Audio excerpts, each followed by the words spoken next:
বঙ্গোপসাগরে মাছের বিচরণ আশঙ্কাজনকভাবে কমেছে। জেলেদের জালে মিলছে না কাঙ্ক্ষিত ইলিশ। মাছের সরবরাহ কম থাকায় চড়েছে দাম। বিস্তারিত জানাতে মৎস্য বন্দর আলিপুর থেকে যুক্ত হয়েছেন সহকর্মী জসিম পারভেজ। জসিম, বাজারে সামুদ্রিক মাছের সরবরাহ কেমন দেখছেন? দাম নিয়ে ক্রেতারা কি বলছেন?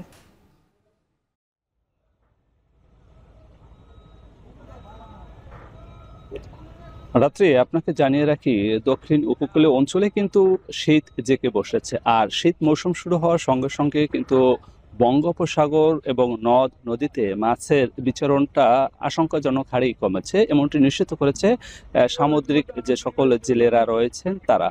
তো আমি এখন দাঁড়িয়ে আছি দক্ষিণ উপকূলীয় অঞ্চলের সবচেয়ে বৃহত্তম যে মৎস্য বন্দর আলিপুর এবং মহিপুরে।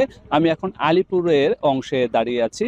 আপনি দেখতেই পাচ্ছেন আমার পিছনে কিন্তু বঙ্গোপসাগর থেকে আরোহিত মাছ নিয়ে ট্রলার এখানে নোঙর করা আছে এবং অবতরণ কেন্দ্রে সে সকল মাছ তারা তুলছেন বেচা বিক্রির জন্য।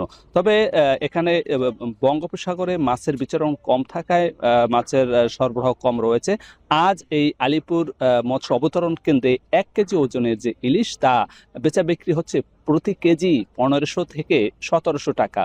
এছাড়া 800 থেকে 900 গ্রাম ওজনের যে ইলিশ তা বিক্রি হচ্ছে প্রতি কেজি 1500 টাকা এবং 500 গ্রাম থেকে 700 গ্রাম ওজনের ইলিশ তা আজ বেচা বিক্রি হচ্ছে 1200 টাকা প্রতি কেজি এবং সামুদ্রিক যে পোয়া মাছ তা প্রতি কেজি বিক্রি হচ্ছে 300 টাকা এবং রূপচাঁদা মাছ সেটি বিক্রি হচ্ছে প্রতি কেজি 1100 টাকা এবং সামুদ্রিক যে চিংড়ি রয়েছে, চাকা চিংড়ি সহ অন্যান্য চিংড়ি, সে চিংড়ি বিক্রি হচ্ছে প্রতি কেজি 800 থেকে 900 টাকা, এমনটি নিশ্চিত করেছে এখানকার ব্যবসায়ীরা।